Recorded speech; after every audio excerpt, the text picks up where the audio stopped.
This is video part 2. Let's start with the simple server first, and then we'll continue on to the simple client in the next video.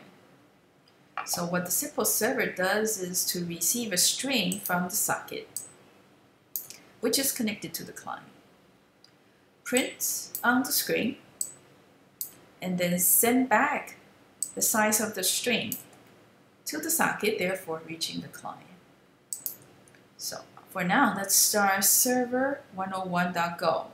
Type up this block of code into it.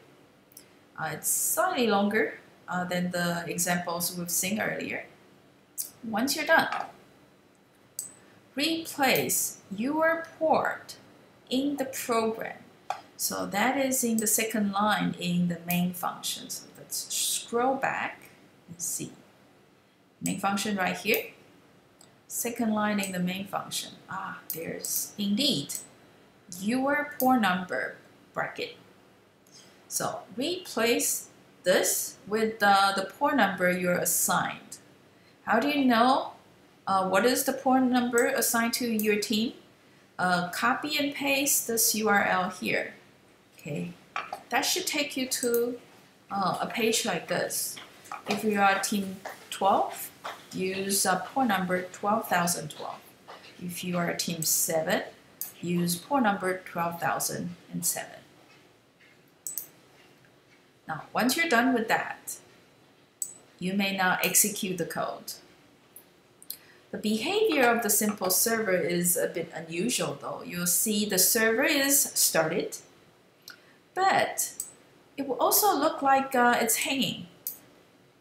The thing is that it's actually not. What it does is simply to wait for a client to connect. You'll see the simple server's action when we connect the simple client to it, which is coming up in the next example. For now, leave the server waiting and start another terminal so we can work on the next assignment.